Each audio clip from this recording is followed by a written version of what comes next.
नमस्कार दोस्तों, स्वागत है आप सभी का मेरी इस हेल्थ रैंक चैनल पर।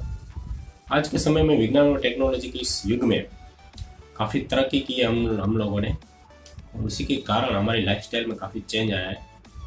ये सब सहूलतों के कारण भौतिक सुख में हमें ऐसा लगता है कि हम बहुत कुछ सुखी हो चुके हैं और हमारे जीवन एकदम सरल सुगमता से प्रसार हो रहा है।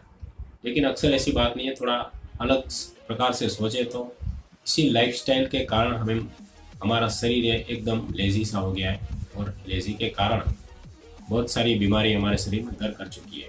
उसमें से ज़्यादातर देखें तो डायबिटीज से, ब्लड प्रेशर से, फिर स्ट्रेस, ऐसी कई बीमारियों हमें इसी लाइफस्टाइल के कारण लगती रही है। इसी समस्या का हम शिकार बनते रहे।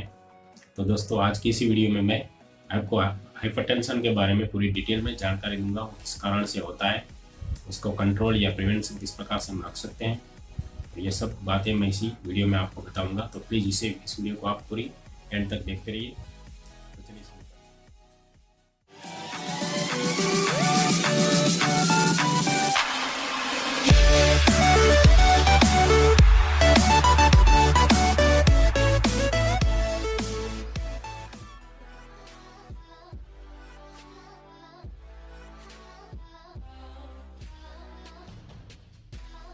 तो स्वागत करता हूँ आपका मेरे चैनल पर। तो सबसे पहले हाइपरटेंशन के बारे में बात करें तो ब्लड हाइपरटेंशन के 25% लोग, पूरे वर्ल्ड में 25% के हिस्से के लोग आज ब्लड प्रेशर के मरीज बन चुके हैं, और इसके अंदर दिन ब दिन ही उसका फिगर है बढ़ती जा रही है। लोग काफ़ी उनके शिकार हो रहे हैं। तो दोस्तों, आप सोचेंगे ये ब्लड प्रेशर की बीमारी है, जो ब्लड प्रेशर हमारा क्यों बढ़ रहा है, तो उसके बारे में पूरी डिटेल में आपको आगे बताता हूँ।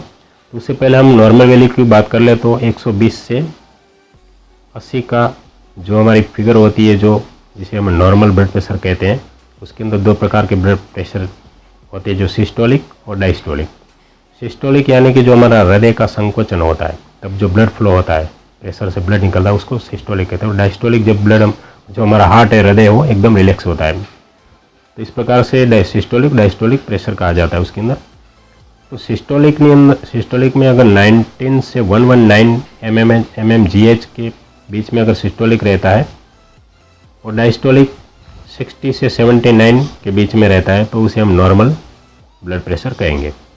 ठीक है। तो उसके आगे बढ़े तो 120 से 139 के बीच में सिस्टोलिक यानी कि ऊपर का प्रेशर, और 18 से 89 के बीच में नीचे का प्रेशर यानी कि डायस्टोलिक रहता है, तो उसके हम प्री हाइपरटेंशन कहेंगे। प्री हाइपरटेंशन यानी कि अगर इस प्रकार का हमें प्रेशर जो मेज़र में आता है, तो हमें समझ लेना चाहिए कि हमें प्रेशर की प्रॉब्लम हो सकती है भविष्य में। तो इसलिए उसकी भी केयर रखनी चाहिए हमें। उसके बारे में आगे बताता हूँ क्या क्या प्रिवेंशन रखना है। तो चलिए आगे बात करें तो 140 से 159 सिस्टोलिक प्रेशर अगर है, और 19 से 99 डिस्टोलिक यानी कि नीचे का प्रेशर है, तो उसे स्टेज 1 में उसको विभाजित करेंगे। और उसके आगे 160 से 179 के बीच में ऊपर का, और 100 से 109 नीचे का जो प्रेशर रहता है, उसे स्टेज 2 में हम पेशेंट को विभाजित करेंगे। उसके आगे बात करें तो 180 या उसके ऊपर है, ऊपर का टेम्परेचर, अरे ऊपर का प्रेशर, और 110 यानी कि 110 से ऊपर है नीचे का यानी कि डायस्टोलिक प्रेशर, तो उसे हम स्टेज 3 यानी कि हम उसे हाई ब्लड प्रेशर कहेंगे।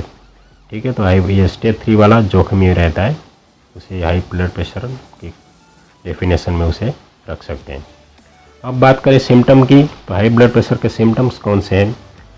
तो सबसे पहले आता है हमारा सर जो भारी हो जाता है, उसके बाद में हेडेक की कंप्लेन होती है, फिर नींद कम आती है, इंसोम्निया जिसे कहते हैं, फिर चक्कर आते हैं, और हमारा स्वभाव भी चिड़चिड़ा हो जाता है। उसके बाद में अगर बात करें हम, तो इस प्रकार के सिम्टम्स अगर हमें पाए जाते हैं, या किसी दर्दी में या किसी इंसान में पाए जाते हैं, तो हो सकता है उसे हाई ब्लड प्रेशर या लो ब्लड प्रेशर हो सकता है। अब हाई ब्लड प्रेशर के क्या क्या जोखिम है, तो बात करें तो उसके अंदर हार्ट अटैक के चांस बढ़ जाते हैं, स्ट्रोक्स के भी चांस बनते हैं, किडनी फेलर और हार्ट फेलर के भी चांस रहते हैं। इस प्रकार के जोखिम रहे हैं अगर ब्लड प्रेशर आपका हाई है तो। अब हम उसके कॉज यानी कि हाइपरटेंशन के कारण क्या है, किस कारणों से हाइपरटेंशन की समस्याएं होती है। तो अभी के विज्ञान में 10% 100 में से 10% जो जेन्युइन कारण पाया गया है, जिसके अंदर हम बात करें तो जो हमारी आर्टरी होती है, जो वेंस होती है, उसके अंदर एंडोथेलियल्स नाम के सेल्स अंदर की दीवारों में होते हैं जो डैमेज हो जाते हैं, उसके कारण हाइपरटेंशन का प्रॉब्लम होता है। तो और अगर ये डैमेज होने का, एंडोथेलियल सेल का डैमेज होने में मायोकार्डियल इन्फेक्शन भी उसका कारण रहा हुआ है। उसके बाद में कारण देखें तो लो ब्लड फ्लो है, उसके अंदर उसके आगे देखें तो आर्टेरियोस्क्लेरोसिस की नाम की जो बीमारी है, उसके कारण भी ब्लड प्रेशर हमारा बढ़ सकता है। उसके आगे देखें तो वास्कुलाइटिस भी है, और उसके आगे ऑर्टिक डिसेक्शन भी है। फिर आर्टेरियसिस थिकनेस, जो नशे का मतलब थिकनेस जो हो जाना है, उसके कारण भी ये ब्लड प्रेशर की हमें समस्या हो सकती है। दूसरी कारण भी ये किडनी का है, किडनी के अंदर कुछ प्रकार की समस्याएं जो पैदा होती है तो भी हाइपरटेंशन का प्रॉब्लम होता है। किडनी के अंदर जो एक रेनिन नाम का हार्मोन सेक्रेशन होता है रेनिन का, अगर वो रेनिन का सेक्रेशन बढ़ जाता है किसी भी किडनी डिस्फंक्शन के कारण, तो जो हमारे जो ब्लड के अंदर वाटर का इंक्रीज, वो वाटर सप्लाई, वाटर जो होता है हमारे ब्लड में वो भी बढ़ जाता है। यानी कि सेक्रेशन जो किडनी द्वारा जो सेक्रेशन शुद्धिकरण जो ब्लड का होता है, उसके अंदर जो ब्लड का जो क्रिएशन होता है वो भी बढ़ जाता है। उसी के कारण भी हमारा ब्लड प्रेशर बढ़ सकता है। ठीक है। और उसके आगे भी एक ट्यूमर जो होता है, अगर हमें किसी प्रकार का ट्यूमर है शरीर में, वो चाहे कैंसर का हो या किसी भी प्रकार का हो, तो ट्यूमर के कारण भी हमारे शरीर में जो एल्डोस्टेरोन जिसे कहते हैं, एल्डोस्टेरोन का भी सेक्रेशन बढ़ जाता है। इसके कारण भी कभी कभी हाइपरटेंशन बढ़ने की समस्याएं होती है। तो दोस्तों ये 10% की हमने बात की, और अब जो 19 बाकी के 19% जो किस्से हैं, जिसके ब्लड प्रेशर के किस्से 90%, तो उसके अंदर देखें तो ओल्ड एज 50 के 60 की उम्र जब होती है इंसान की, तभी ये हाइपरटेंशन पे वो लागू हो जाता है, उसको भी ये समस्या होती है। उसके बाद में ओबेसिटी यानी कि मोटापा, शरीर बढ़ जाता है तो भी ये ब्लड प्रेशर की समस्या होती है। किसी को खाने में नमक ज़्यादा खाते हैं तो भी ये ब्लड प्रेशर होता है उसे। उसके बाद में सेडेंटरी यानी कि वर्कलेस, बैठापा जीवन जो होता है, लाइफस्टाइल जो कुछ वर्क नहीं करते, बस ऐसे ही बैठे रहते हैं काफ़ी लोग, तो उसको भी ये समस्या हो सकती है। उसके बाद में एक्सरसाइज नहीं करते, जो पूरा दिन बस बैठकर काम करते हैं। उसके बाद में है अल्कोहल कंजप्शन, यानी कि जो ड्रिंक करते हैं या फिर स्मोकिंग करते हैं, उसको भी ये हाइपरटेंशन हो सकता है। उसके बाद में जो मिठाई खाने की जिसको आदत है स्वीटनेस की, उसके कारण भी ये होता है। फिर है लाइफस्टाइल, तो उसकी मैंने बात पहले भी की, लाइफस्टाइल के कारण भी ये हाइपरटेंशन की समस्याएं होती है। अब उसकी प्रिवेंशन और ट्रीटमेंट की बात करें तो दोस्तों, प्रिवेंशन में अगर शुरुआत है आपकी जो स्टेज 1 और 2, तो कुछ ज़्यादा चिंता करने की ज़रूरत नहीं है। आप अपनी लाइफस्टाइल को चेंज करके भी इस ब्लड प्रेशर को कंट्रोल कर सकते हैं दोस्तों। प्रिवेंशन में लाइफस्टाइल आप अपनी चेंज कर सकते हैं, जैसे कि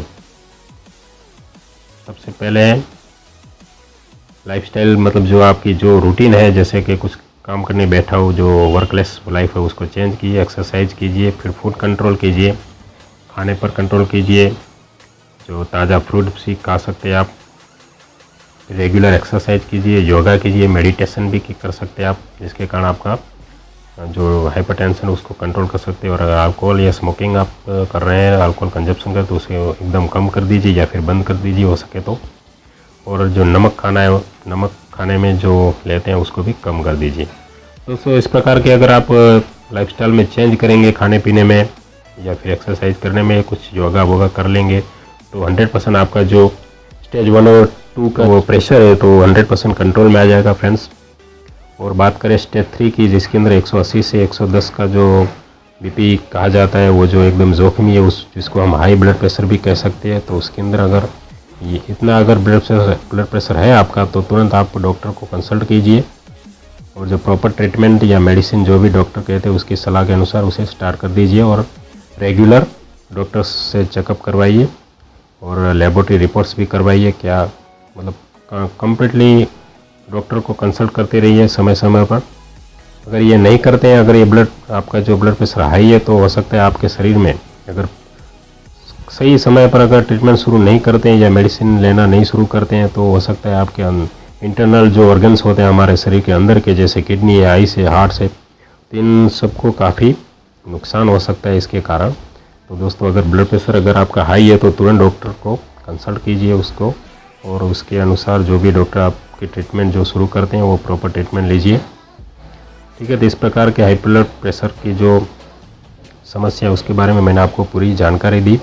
तो अगर दूसरी बात कर दूँ कि हाई ब्लड प्रेशर में अगर आपको कौन सी फूड्स लेनी चाहिए और कौन सी नहीं लेनी चाहिए, इसके बारे में मैंने अलग से एक वीडियो बनाया हुआ है। उसकी वीडियो की डिस्क्रिप्शन में मैंने लिंक दे रखी है, तो उस पर भी आप जाकर उस वीडियो को देख सकते हैं और इस प्रकार से आप अपना ब्लड प्रेशर को कंट्रोल करेंगे उस प्रकार का खाना खा के। तो चलिए दोस्तों, तो आज की वीडियो में मैंने पूरी हाइपरटेंशन या ब्लड हाइपरटेंशन जिसे कहते हैं हम, हाई बीपी, उसके बारे में पूरी जानकारी आपको दी है। तो दोस्तों आशा करता हूँ कि वीडियो आपको पसंद आई होगी, तो इसको आप लाइक ज़रूर कीजिए और अपने दोस्तों में शेयर भी कीजिए। और हमारे चैनल को सब्सक्राइब अभी तक नहीं किया आपने तो प्लीज़ उसे सब्सक्राइब भी कर दीजिए, ताकि इस प्रकार की मैं वीडियो जब भी बनाऊँ तो आप उसे पहले देख सकें और आप अपना नॉलेज अपग्रेड कर सकें।